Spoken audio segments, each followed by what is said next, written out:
Sa ngalan ng Ama, ng Anak at ng Espiritu Santo. Amen. Sumainyo ang Panginoon. At sumainyo rin. Mga kapatid, tayo ay muling nagtipon-tipon sa banal na misang ito para purihin natin at pasalamatan ang Diyos.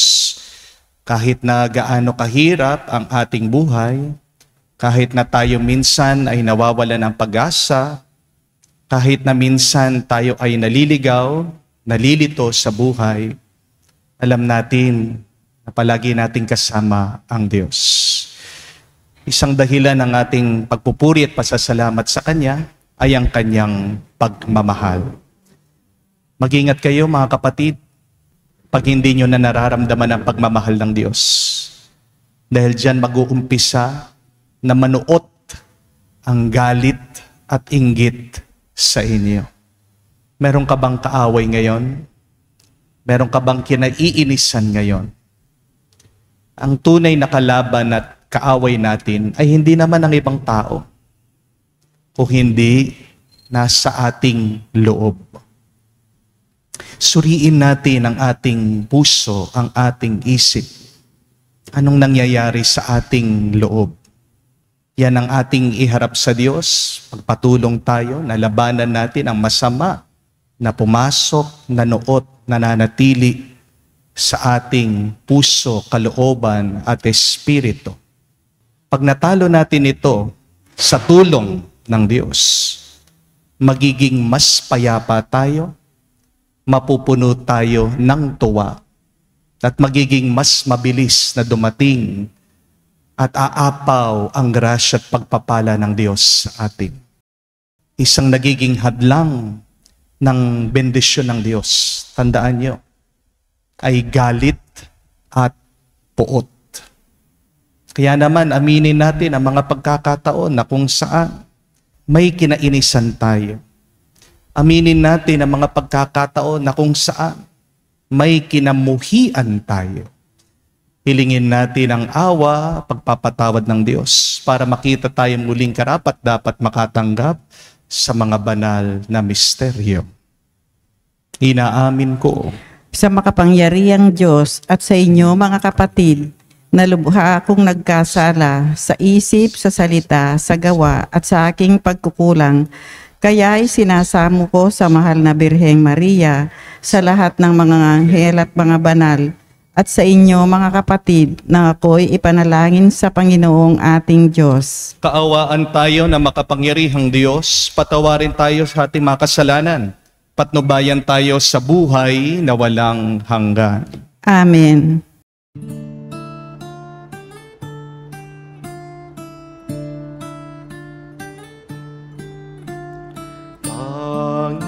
Panginoon, maawa ka.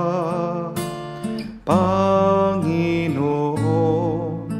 maawa ka.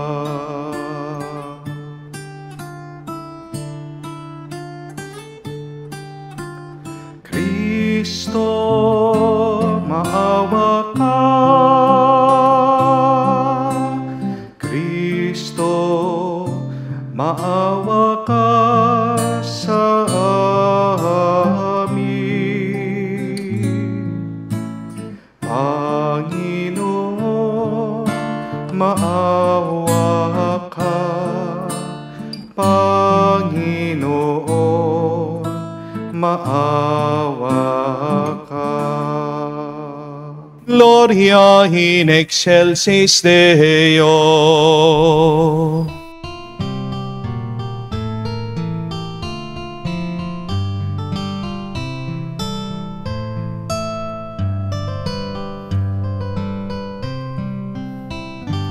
Luwalhati sa Diyos sa kaitaasan, kaloob sa lupa ay kapayapaan. Pinupuri ka't ipinangdarangal, sinasamba ka dahil sa dakila mong kalwalhatian. Panginoon naming Diyos, Hari ng langit, Amang makapangyarihan, Panginoong Jesucristo, bugtong na anak ng Diyos, Kordero ng Ama, ikaw na nag-aalis ng mga kasalanan ng sanlibutan. Tanggapin mo ang aming kahilingan, ikaw na naluluklok sa kanan ng Ama. Maawa ka sa amin, ikaw lamang ang banal, Panginoong Jesucristo, kasama ng Espiritu, sa luwalhati ng Ama. Amen, amen, amen, amen.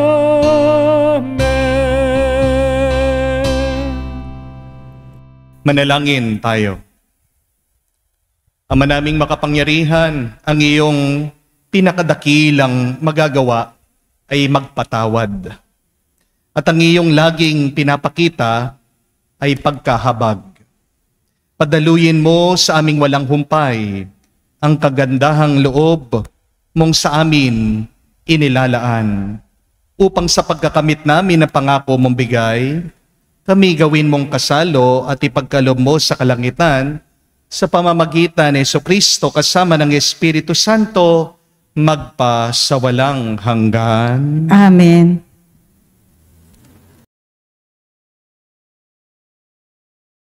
Pagbasa mula sa aklat ng mga bilang. Noong mga araw na iyon, ang Panginoon ay bumaba sa anyo ng ulap at kinausap nga si Moises. Ang 70 matatanda ay binahaginan niya ng Espiritu, tulad ng ibinigay niya kay Moises. Sila'y napuspos ng kapangyarihan at nagpahayag noon, ngunit hindi na nila inulit. May naiwang 2 matandang lalaki sa kampamento. Eldad ang pangalan ng isa, at yaong isa'y Medad. Tinawag silang kasama ng 70, ngunit hindi sumama. Gayunman, binahaginan din sila ng Espiritu ng Panginoon, kaya sila'y nagpahayag na roon. Nakita pala sila ng isang binata, at patakbo itong nagpunta kay Moises. Sinabi niya, sina Eldad at Medad ay nagpapahayag sa kampo. Dahil dito, sinabi ni Josue na anak ni Nun at katulong ni Moises, bakit di ninyo sila sawayin? Ngunit sinabi ni Moises, nangangamba ka bang ako'y mababawasan ng karangalan? Mas gusto ko ngang maging propeta ang lahat ng Israelita at mapuspos ng Espiritu ng Panginoon. Ang salita ng Diyos. Salamat sa Diyos. Ating kabutihat lugod ay nasa loobin ng Diyos. Ating kabutihat lugod ay nasa loobin ng Diyos. Ang batas ng Panginoon ay batas na walang kulang. Ito'y utos na ang dulot sa tao ay bagong buhay. Yaong kanyang mga batas ay mapagtitiwalaan, nagbibigay ng talino sa pahat ng kaisipan. Ating kabutihat lugod ay nasa loobin ng Diyos.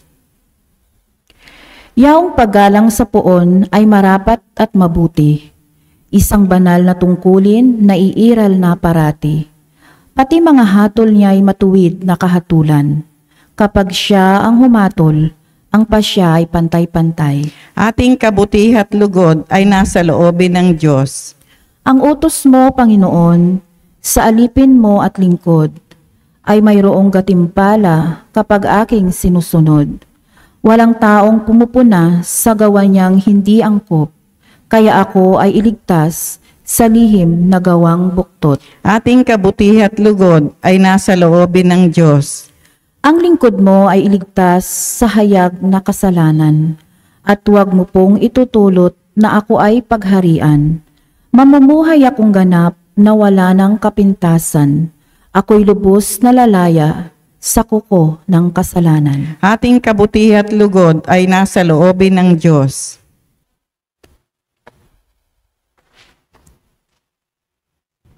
Pagbasa mula sa sulat ni Apostol Santiago. Pakinggan ninyo ito, kayong mga mayayaman. Tumangis kayo at umagulgol dahil sa mga kapighatian darating sa inyo. Bulok na ang inyong mga kayamanan at kinain na ng tanga ang inyong mga damit. Kinain na ng kalawang ang inyong ginto at pilak, at ang kalawang din yon ang magiging katibayan laban sa inyo at parang apoy na uubos sa inyong laman. Yan ang kayamanang inimpok ninyo para sa mga huling araw. Sumisigaw laban sa inyo ang upa na hindi ninyo ibinigay sa mga gumapas ng inyong bukirin. Umabot sa langit sa pandinig ng Panginoong makapangyarihan sa lahat at mga inaing ng mga maghahani na inyong inapi. Nagpakalayaw kayo at nagpasasa dito sa lupa. Nagpataba kayong parang mga hayop na papatayin. Hinatulan ninyo at ipinatay ang mga matuwid. Hindi sila lumaban sa inyo. Ang salita ng Diyos. Salamat sa Diyos.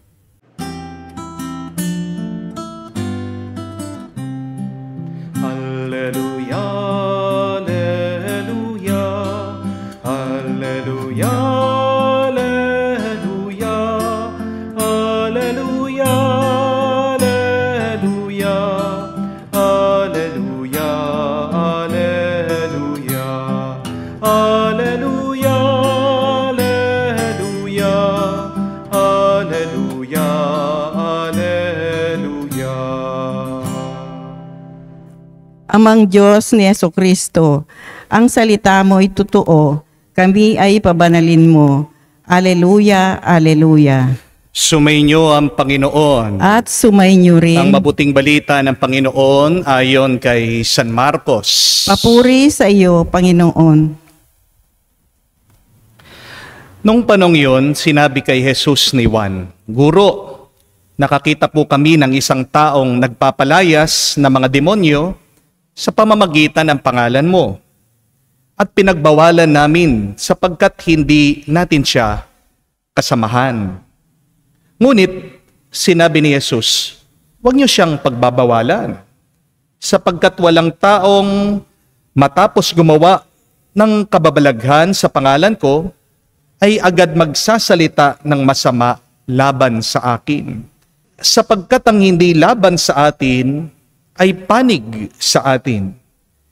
Sinasabi ko sa inyo, sino man magbigay sa inyo ng isang basong tubig dahil sa kayo'y kay Kristo, ay tiyak na gagantimpalaan. Mabuti pa sa isang tao na siya'y bitinan ng isang malaking gilingang bato sa leeg at itapon sa dagat kaysa maging sanhi ng pagkakasala ng isa sa mga maliliit na ito na nananalig sa akin. Kung ang kamay mo ang nagiging sanhi ng iyong pagkakasala, putulin mo. Mabuti pa ang mapunta ka sa langit ng putol ang isang kamay kaysa may dalawa kang kamay na mahuhulog sa impyerno, sa apoy na hindi mamamatay.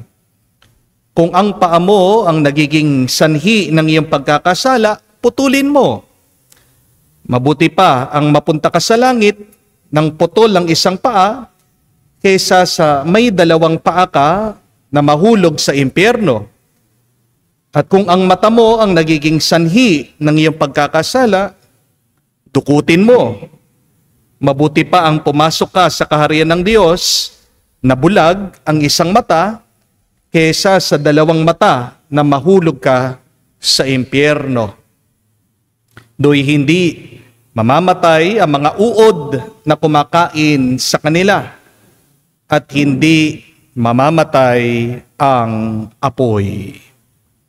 Mga kapatid, ang mabuting balita ng ating kaligtasan. Pinupuri ka naming Panginoong Jesucristo. Magandang araw po muli sa inyong lahat. And once again, happy weekend and a blessed Sunday po sa inyong lahat. Pakisabihan naman po ang inyong mga katabi, Happy Sunday with a smile. Ngiti naman po kayo. Kahit na gaano po kabigat ang buhay, huwag niyo pong kakalimutan na ngumiti at magdasal. Amen? Yan pong dalawang yan, napakahalaga para gumanda ang ating nararamdaman. Keep on smiling and keep on praying. Amen? Meron pong isang kwento tungkol sa isang senador. By next week po, mag-uumpisa na ang filing of candidacy sa mga hahabol. Ayan, mag-uumpisa na naman ang campaign period. At ito pong isang senador, siya po ay pumupunta sa mga iba't ibang establishmento, iba't ibang komunidad, pero napadaan daw po itong senador sa isang hospital, mental hospital. At siya po ay pumunta sa mga doktor, sa mga nurses, nakikipagkamay po, no? Nagkakampanya siya. At pagkatapos po nito, inipon po nila lahat ng mga pasyente ng mental hospital. Nag-speech po ito pong senador. Siyempre po, kahit na may sakit ang mga yan, pwede pa rin bumoto. Hindi po ba? Pagkatapos daw po magtalumpati nitong senador, alam niyo po kung ano nangyari? Aba, sigawan daw po ang mga pasyente, palakpakan sila, nagwawala sila. Bravo! Sabi nila, wow! Sabi nila, palakpakan po sila, tuwang-tuwa sila. Habang nagpapalakpakan, nagwawala itong mga pasyente, ito pong bodyguard ng senador, may napansin siya. Doon sa likod ng mga pasyente, meron daw po isang tao. Hindi daw po siya pumapalakpak. Nakasimangot lang daw po, nakatingin dito sa senador. Kaya nilapitan po ng bodyguard at kinausap, sabi, Aba, bakit hindi ka pumapalakpak? Hindi mo siguro iboboto ang senador, no? Hindi ka siguro nakapanig sa kanya, no? Baka meron kang ibang partido. Bakit hindi ka pumapalakpak? Ano ba ang problema? Alam niyo po kung ano sinabi nitong taong hindi pumapalakpak. Tinignan niya yung bodyguard, sabi niya, ano ako, baliw? Matino ako, no? Kaya di ako pumapalakpak, sabi niya. Joke lang po, ha? Joke lang po. Pero ito po ang gusto kong ipaalaala sa inyo. Ngayong mag-uumpisa na naman ang campaign period. Mga kapatid, nakakabaliw ang politika. Amen? Politics makes us mad. Ano pong ibig sabihin ng mad? M-A-D. Dalawa pong kahulugan yan. When you are mad, it means you become insane. Hindi tama ang iyong kaisipan. Di po ba? When you are mad, you become angry. Napupuno ng galit at ng puot ang iyong puso. Yan ang epekto. Pag masyado tayong babad na babad sa politika, pansinin niyo po, hindi tayo nagiging matino at napakagulo ng ating puso at kalooban. Amen? Mga kapatid, huwag po nating hayaan ang politika ang maging daan ng ating pagkakasala. Huwag po nating hayaan na ang politika ang maging daan para tayo mag-away-away at magkawatak-watak. Amen? Politika lang yan. Amen? Life is more than politics. Remember that. Huwag po kayong magpapakamatay dahil sa mga politiko. Kamukha lang naman natin yung mga tao. Tandaan niyo po, baka makalimutan niyo, ha? Tayong lahat ay Pilipino. Tayong lahat ay Kristiyano. Tayong lahat ay tao. Pero yan ang malungkot na kwento. Nang dahil sa politika, ang daming mga magpapamilya ang hindi na nag-uusap, hindi na nagkikibuan. Nang dahil sa politika, ang daming mga tao sa social media, nagsisiraan, nagmumura, nakakahiya, nakakalungkot. Hindi mo man kakilala, pero ang pangit ng sinasabi mo sa kanya. Binababa mo ang pagkatao niya. Nang dahil lang sa politika, pati ang mga banal na bagay, kamukha po ang aming mga homily, kami mga pare, kinukuha nila, ginagamit po nila para siraan ang mga ibang politiko. Nakakalungkot po. Hindi po ba? Tingnan nyo ang epekto ng politika sa atin, sa ating isip, sa ating puso. Walang kaayusan. Nasisira ang mabuti. Kaya nga po, sana walang maging hadlang sa ating pagkakaisa at pagmamahalan. Saktong-sakto po itong ating nabasang ebanghelyo. Pinapaalala sa atin yan ng ating Panginoon. Huwag kang gagawa ng kaaway. Do not make enemies if you do not have one. Ano po ang sabi sa ebanghelyo? Balikan nyo. Yung mga alagad ng ating Panginoong Jesucristo, lumapit daw sa Kanya, nagsusumbong. Meron daw silang binawalan na isang tao na nagpapaalis ng demonyo, masamang espiritu sa ngalan ni Jesus. Binawalan nila kasi hindi nila kasama, hindi nila kagrupo. Gumagawa na ng mabuti ang tao. Bakit binawalan pa nila? Ano ang sabi ni Jesus? Ano ang turo niya? Sabi niya, ang hindi laban sa atin ay panig natin. Those who are not against us is for us. Ang sinasabi lang ni Jesus dito, huwag kayong gagawa ng mga kaaway. Dapat nga dagdagan natin yung mga kasangga natin Ang gumagawa ng mabuti ay hindi pwedeng maging kaaway ng Diyos. Amen? Kahit na hindi natin kasama, kahit na hindi natin kagrupo, kasangga natin ang taong yan. Pero yan ang minsan ang problema sa ating mga tao. Meron kasi tayong tribal mentality. Yung kinamumuhian mo ang isang tao dahil hindi mo kagrupo. Aminin po natin, isang kahinaan natin ito. Mahilig tayong nagsasangga-sangga. Mahilig tayong nagugrupo-grupo. Pero hindi ganyan ang Diyos. Ang sabi po sa banal na kasulatan, God shows no partiality. Walang kinikilingan ng Diyos dahil ang Diyos ay mapagmahal. At ano po ang ibig sabihin ng pagmamahal? Ito po ay pagkakaisa, pagsasama-sama, inclusivity. That is what love is. At ano po ang kabaliktaran ng pagmamahal? Hindi po ba ang pagkakawatak-watak? Pagkamuhi, puot. Kaya nga kapag galit ka, tinataboy mo ang iba. Hinihiwalay mo ang sarili mo sa iba. Gumagawa ka ng pader. My dear friends, if you are a true Christian, if you are a true Catholic, if you are a true follower of Christ, we build bridges, not walls. Yan ang ugali ng isang tunay na Kristiyano. Gumagawa siya ng tulay, pagkakaisa, koneksyon, hindi pagkakahiwa-hiwalay. Amen? Tandaan niyo po, ang krus ni Kristo, tulayan. The vertical line, yung pataas, tulay dito sa mundo, papunta sa langit. The horizontal line is our bridge to one another. Realize that. Tulay si Kristo. Hindi siya naging daan ng pagkakahiwalay-hiwalay. Kaya nga, nalulungkot ang Diyos pag ginagamit natin ang religion, ang ating pananampalataya, para isantabi, ihiwalay ang ibang tao. Huwag ka makikisama dyan. Mga born again yan. Huwag natin bibigyan ng relief ang mga yan. Dahil mga iglesia yan.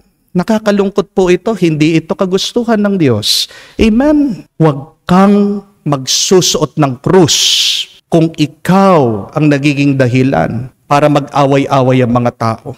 Huwag kang magsusuot ng krus. Alisin mo yung krus nakasabit sa bahay niyo kung ang ugali mo naninira ng ibang tao. Amen? Ang tanong, sino ba talaga ang ating mga kaaway? Who is our true enemy? Definitely, remember this, it is not other people. Kahit na meron silang nagawang kasalanan sa iyo, huwag mong gawing kaaway ang ibang tao. Kasi kung magmamahal ka lang, magiging mabait ka, magpapatawad ka, the quickest way to turn your enemy into your friend is through love and forgiveness. Amen? Be careful because we have 3 true enemies of our faith, of our soul, of our lives. Sino po itong tatlong talagang kalaban natin? Unang-una, the ego, the self, ang sarili mo. Kaya nga po palagi sinasabi, tinuturo ni Jesus sa atin, deny yourself, isakwil mo ang iyong sarili. Anong nagiging hadlang ng ating paglapit sa ating Panginoon? Anong nagiging balakid ng ating pagpasok sa langit? Ourself, the ego. Spell ego, E-G-O. Ang ibig po sabihin yan, edging God out. Inilalabas mo, isinasantabi mo ang Diyos pag ikaw ay makasarili. Amen? At kapag meron kang ego, walang nagtatagal na masayang relasyon sa iyo. Remember, in the word love, there is no I. Spell love. L-O-V-E. Nasaan yung I doon? Nasaan yung sarili mo? Wala. Hindi po ba? Dahil ang tunay na nagmamahal, kinakalimutan niya ang kanyang sarili. Amen? And if you want to have a lasting, happy, good relationship, you need both eyes. Dalawa po ang I sa relationship. Spell nyo man po, relationship. Hindi pwedeng mag-isa lang ang nagmamahal. Understand my difference. May binibigay ang Diyos na mas mabuti sa atin kesa sa ego. At ano po ang pinagkaloob ng Diyos sa atin? Ang iyong kaluluwa. God did not give you an ego, but God gave you a soul. Kung makikinig ka lang sa iyong kaluluwa, mapapabuti ka. Amen? Pero bakit madalas sira ang buhay mo, napapariwara ka, naliligaw ka? Kasi ang pinakikinggan mo hindi ang iyong kaluluwa, kung hindi ang iyong sarili, the ego. Ang ego, parang kalawang yan. At ano po, ang naninira sa bakal kahit na napakalakas, napakatatag, yung kanyang kalawang. Nasa loob mo ang kaaway. Yan ang naninira sa iyong pagkatao, ng iyong relasyon, lalong-lalo na ang iyong ugnayan sa Diyos. Beware of the first true enemy, the ego, the self, ang iyong sarili. But second enemy is the flesh, ang iyong laman. Ang dami pong turo ni San Pablo tungkol sa ating laman. Ang sabi po niya, to be carnally minded is death, but to be spiritually minded is peace. Sabi pa nga po ni San Pablo, those who live in the flesh cannot please God. Bakit hindi natutuwa ang Diyos sa iyo? Bakit hirap na hirap ka? Bakit ang dami mong problema? Suriin mo ang sarili mo. Baka naman nabubuhay ka sa tawag at gusto ng iyong laman. Pero kung sumusunod ka palagi sa kagustuhan ng Diyos, diyan lang aapaw ang grasya at bendisyon sa iyo. Remember, my dear friends, the three of the deadly sins pertains to the flesh. Ano po ang mga ito? Number 1, gluttony, katakawan. Number 2, lust, kalaswaan. Number 3, sloth, katamaran. Tingnan niyo po, lahat ng mga kasalanan na ito ay nangyayari, nanggagaling dahil sa laman mo, dahil sa katawan mo. Pero wag po kayo magkakamali, hindi ko naman po sinasabi na masama ang ating katawan. Pwede rin naman nating gamitin ang ating katawan para sa pagpapabanal ng ating mga kaluluwa. Kung wala kang kamay, hindi ka makakatulong, makakapagbigay sa mga nahihirapan. Kung wala kang bibig, paano ka makakapagsalita ng mabuti, makakapag-inspire sa ibang tao? Kung wala kang mata, paano mo mababantayan yung iyong mga anak o apo? Our bodies can be used so that we can be holy. Pero paano ba tayo napapasama sa pamamagitan ng ating mga pangangatawan pag sinusundan natin ang gusto ng ating laman at hindi ang kagustuhan ng Diyos? Pag napapasobra tayo sa pagbubusog ng ating katawan at nakakalimutan na ang pagbubusog ng ating mga kaluluwa. Amen? Balikan niyo po ang turo ni Jesus. Sabi niya sa Ebanghelyo, kung ang nagiging dahilan ng iyong pagkakasala, ang iyong kamay, ang iyong mata, ang iyong paa, putulin mo ito. Anong ibig niya sabihin? Exaggeration lang ito na turo ni Jesus. Sinasabi lang niya na huwag natin pagbibigyan palagi ang gusto ng ating laman. Ang napakahalaga na disiplinahin natin ang ating katawan. The flesh is your enemy. It is not your friend. Lahat ng sinasabi ng iyong laman ay hindi para sa iyong ikabubuti. Amen? So how do we fight the enemy of the flesh? We should turn our bodies into a temple of the Holy Spirit. Tandaan niyo po yan. Bakit ka ginawa ng Diyos? Para lang magpakasarap? Para lang magpakasasa? Hindi. Ginawa ka ng Diyos para tumira, manahan ang banal na Espiritu. At hindi po ba, pag merong importante o mahalagang tao sa iyong kabahayan, hindi ka mangangalat, aayusin mo ng mabuti ang iyong bahay dahil merong mahalaga at importanteng tao.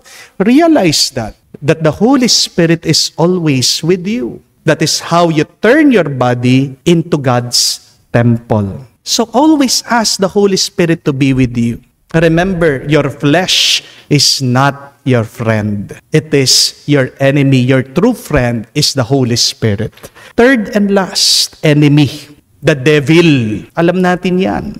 Ano pong ibig sabihin ng devil? Isa pong Greek word ang devil. Literally, it means adversary, kaaway. Ibig sabihin, ang tunay na kalaban natin ay ang masama. The devil is the opposite of God. Kaya nga napaka-imposible na maging mabuti ang demonyo. Kahit na anong gawin mo, hindi mo mapapabuti ang demonyo. Pero ang dami sa atin, ginawa ng kaibigan ang demonyo. Bakit? Nasanay na Ayaw nang paalisin sa kanilang buhay. Amen? Kahit na anong sabihin nyo, at kahit na anong sabihin ng demonyo, masama yan. Yan ang kalaban natin. Hindi kanya mapapabuti. Ano po ang sabi ni San Pablo? Go back. Sabi, we wrestle not with flesh and blood, but with against the wickedness, spiritual wickedness on high.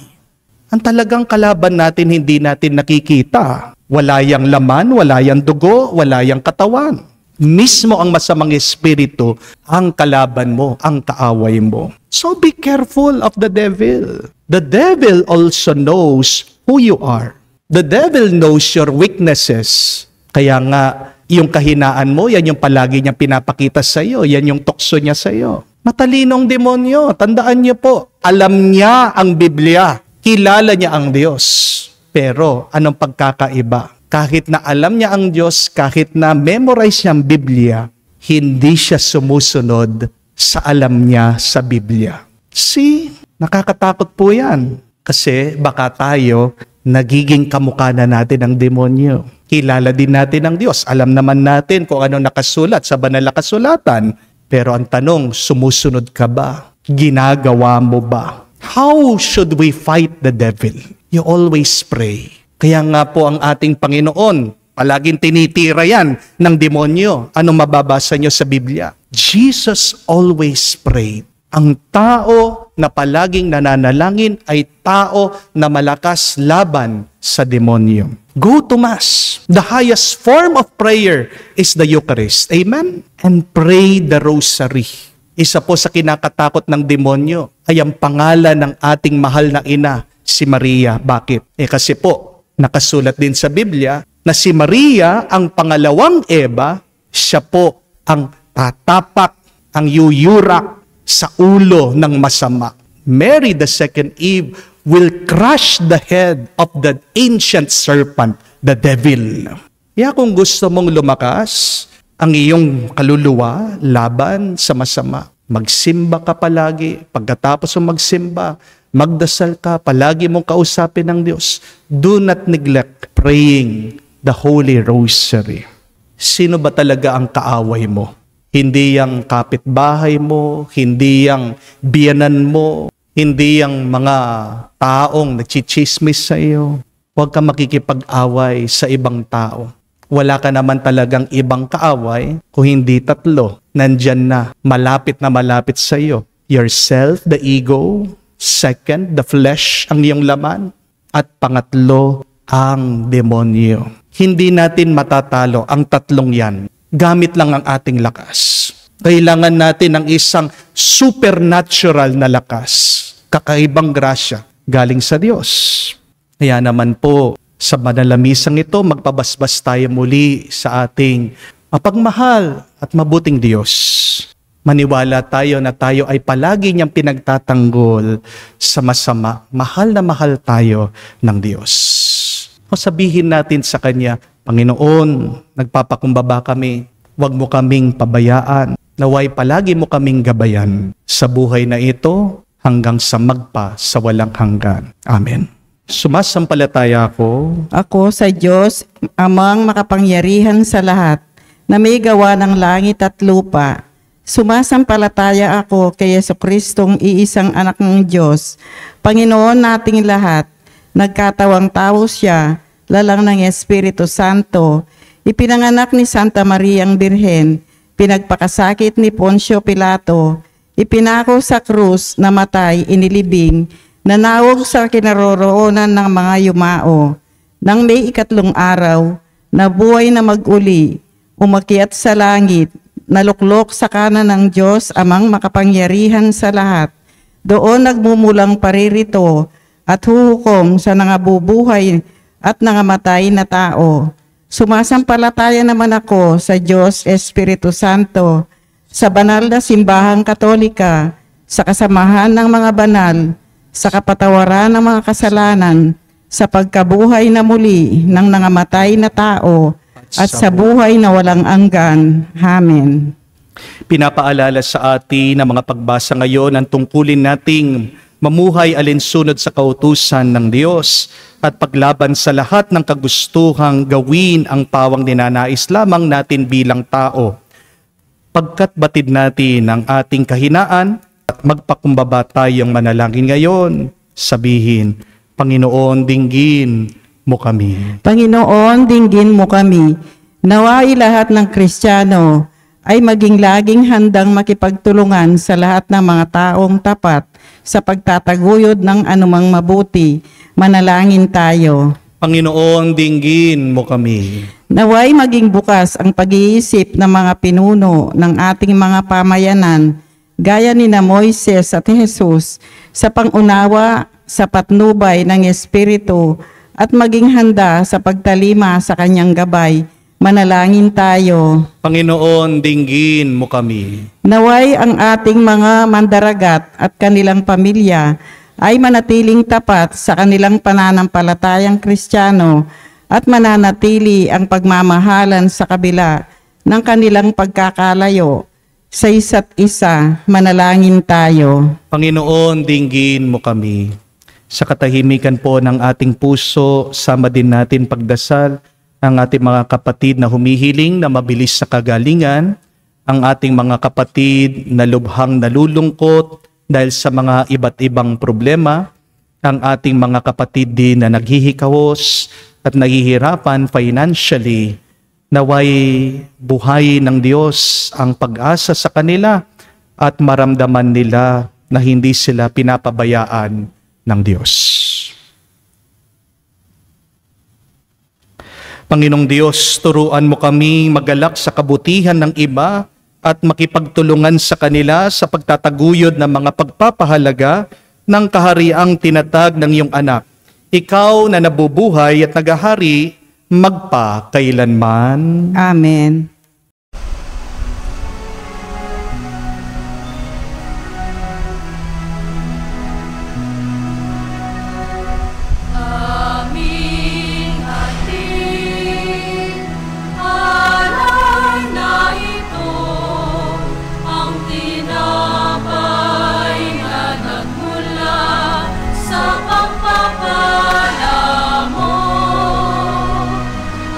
At tanggapin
Manalangin kayo mga kapatid para ang ating mga paghahain ay kalugdan ng Diyos amang makapangyarihan. Tanggapin nawa ng Panginoon itong paghahain sa iyong mga kamay sa kapurihan niya at karangalan sa ating kapakinabangan at sa buong sambayanan niyang banal. Ama naming lumikha, loobin mong ikalugod ang aming paghahandog at ito nawa ay siyang magkaloob ng iyong pagpapalang sa amin umaagos sa pamamagitan ni Jesucristo kasama ng Espiritu Santo, magpa sa walang hanggan. Amen. Sumainyo ang Panginoon. At sumainyo rin, Itaas sa Diyos sa inyong mga puso at diwa. itinaas na namin sa Panginoon. Pasalamatan natin ang Panginoong ating Diyos. Marapat na siya ay pasalamatan. Ama naming makapangyarihan, tunay ngang marapat ikaw ang aming pasalamatan. Sa pamamagitan ni Jesucristo na aming Panginoon, siyang naging kapwa naming maasahan upang may mangunang umako sa pananagutan. Dahil hangad mong magbago ang kinamihas ng pagkakanya-kanya ng sangkatauhan. Bunga ng pagtitiis, siya ay nanaig at ang kamatayan ay kanyang nalupig. Kaya siya ang aming daan para aming masapit ang iyong tapat at maasahang pag-ibig. Kaya kaisa na mga anghel na nagsisiawit ng papuri sa iyo nang walang humpay sa kalangitan, kami nagbubunyi sa iyong kadakilaan.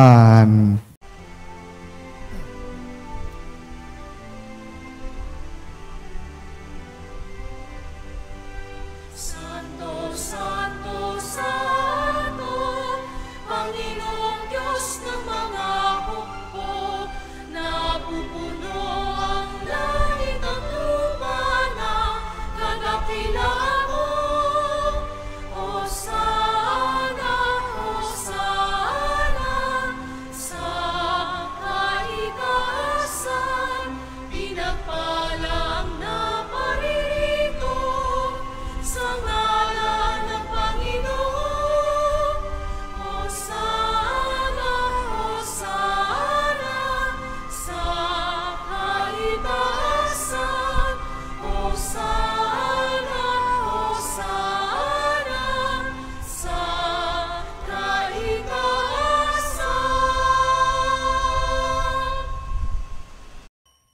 Ama naming banal, ikaw ang bukal ng tanang kabanalan. Kaya't sa pamagitan ng iyong Espiritu, gawin mong banal ang mga kaloob na ito upang para sa amin maging katawan at dugo ng aming Panginoong Hesukristo. Bago niya pinagtiis ang kusang loob na maging handog, hinawakan niyang tinapay, pinasalamatan kanya, pinaghati-hati niya iyon, inabot sa kanya malagad at sinabi, tanggapin ninyong lahat ito at kanin. Ito ang aking katawan. Tihahandog para sa inyo.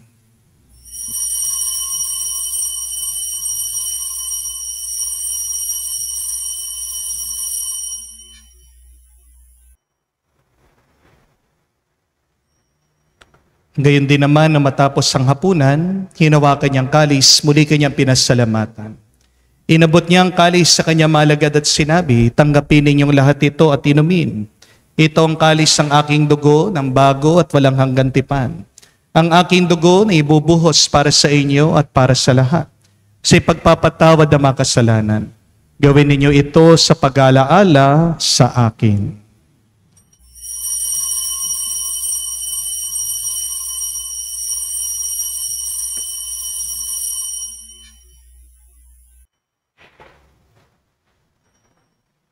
Ang misteryo ng pananampalataya. Aming ipinahayag na namatay ang iyong anak, nabuhay bilang Mesiyas at magbabalik sa wakas para mahayag sa lahat. Ama, ginagawa namin ngayon ang pag-alaala sa pagkamatay, muling pagkabuhay ng iyong anak. Kaya tinialay namin sa iyo ang tinapay nagbibigay buhay at ang kalis na nagkakaloob ng kaligtasan. Kami nagpapasalamat dahil kami yung minarapat na tumayo sa harap mo para maglingkod sa iyo. Sinasamo namin kami magsalo-salo sa katawan at dugo ni Kristo ay mabuklod sa pagkakaisa sa pamamagitan ng Espiritu Santo. Amalingapin mong iyong simbahan, laganap sa buong daigdig. Puspusin mo kami sa pag-ibig. Kaysa ni Francesco ang aming Papa Florentino, aming Arsobispo at ng Tanang Kaparian. Alalahanin mo rin ang aming mga kapatid na nahimlay. May pag-asang muling mabubuhay. Gayon din naman lahat ng mga pamanaw. Kawan mo't sila't patuloyin sa iyong kaliwanagan. Kawan mo't pagindapatin kaming lahat makasalo sa iyong buhay na walang wakas. Kaisa na mahal na Birhen Maria, Ina ng Diyos. Kaisa ni San Jose, kanyang maligayang esposo. Kaisa na mga apostol at lahat ng mga banal na namuhay dito sa daigdig na kalugod-lugod sa iyo. May pagdiwang naman namin ang pagpupuri sa ikararangal mo sa pamamagitan ng iyong anak, aming Panginoong Heso Kristo.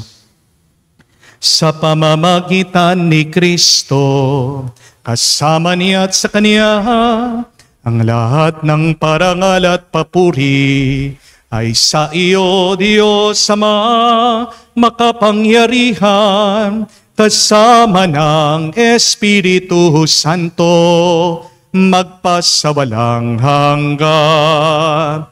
Amen, amen, amen.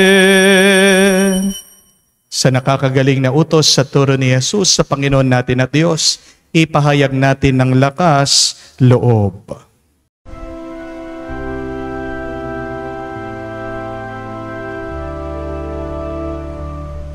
Ama namin, sumasalangit ka, sambahin ang ngalan mo, mapasa amin ang kaharian mo, sundin ang loob mo dito sa lupa, para nang sa langit. Bigyan mo kami ngayon ng aming kakanin sa araw-araw, at patawarin mo kami sa aming mga sala, para nang magpapatawad namin sa nagkakasala sa amin. At huwag mo kaming ipahintulot sa tukso, at iadya mo kami sa lahat ng masama.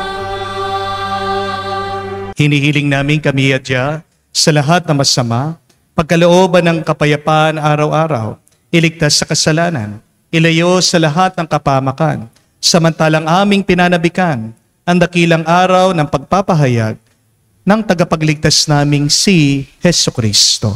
Sapagkat iyong kaharian at ang kapangyarihan at ang kapurihan magpakailanman. Amen. Panginoong Yesu Kristo, sinabi mo sa mga apostol, kapayapaan ang iniiwan ko sa inyo, ang aking kapayapaan binibigay ko sa inyo.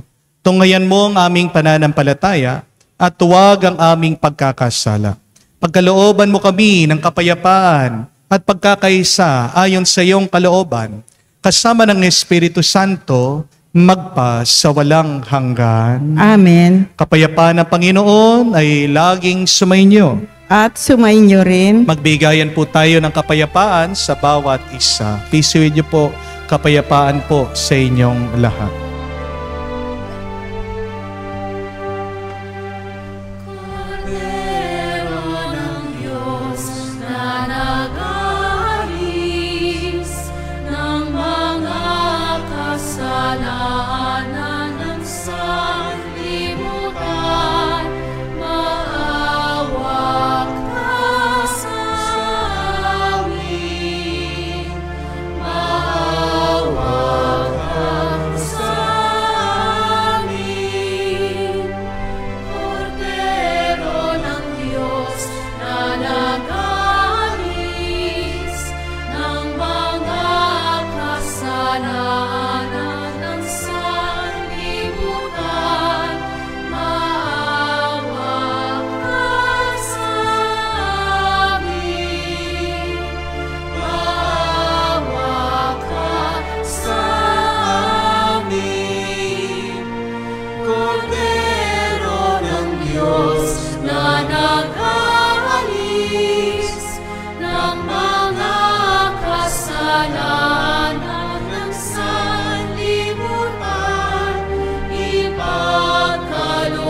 Mga kapatid, naririto ang ating Panginoong Jesucristo, ang Kordero ng Diyos, nag-aalis sa mga kasalanan ng sanlibutan. Mapalad tayong lumalapit sa piging ng Kordero. Panginoon, hindi ako karapat-dapat na magpatuloy sa iyo, ngunit sa isang salita mo lamang ay gagaling na ako.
Lumuhod po tayo para sa panalangin para sa mga may sakit. Panginoong Yesus, lumalapit po kami sa iyo ngayon upang idulog ang kagalingan ng mga may sakit. Haplusin niyo po sila at pagkalooban ng panibagong lakas upang sila ay muling makapaglingkod sa iyo. Patawarin niyo po sana sila sa kanilang mga kasalanan at pagkalooban din ng kagalingang pangkaluluwa. Sa katahimikan po ng ating puso, banggitin natin sa Diyos ang pangalan ng ating mga kapatid na humihiling ng mabilis na kagalingan.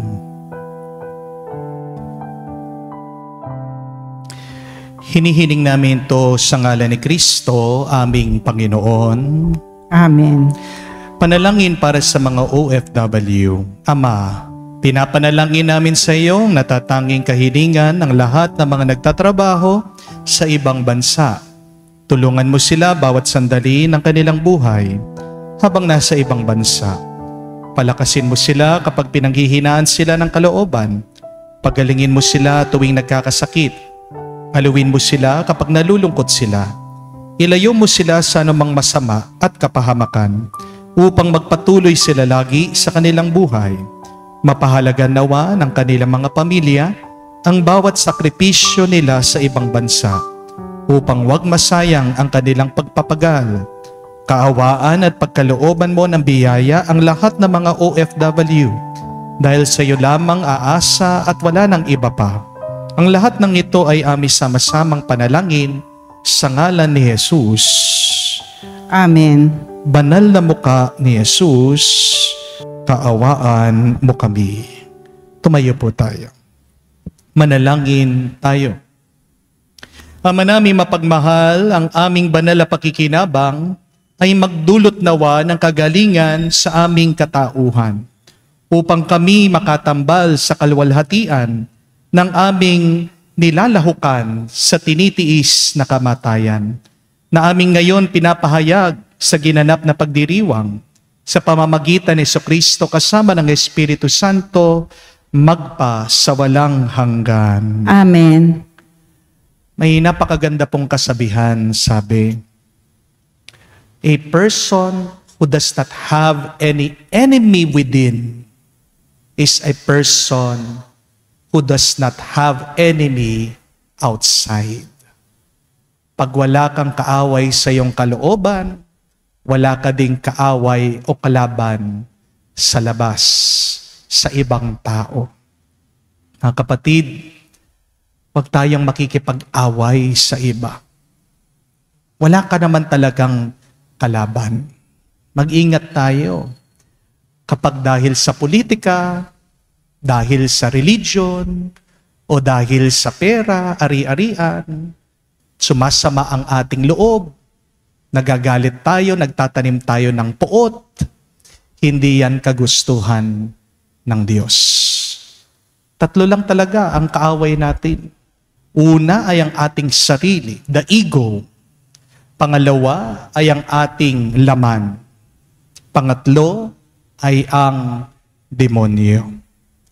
Unahin natin na bigyan pansin ang tatlong ito dahil hindi lang niya sisirain ang ating pangangatawan, kung hindi ang ating ugnayan, lalong-lalo na ang ating relasyon sa Diyos.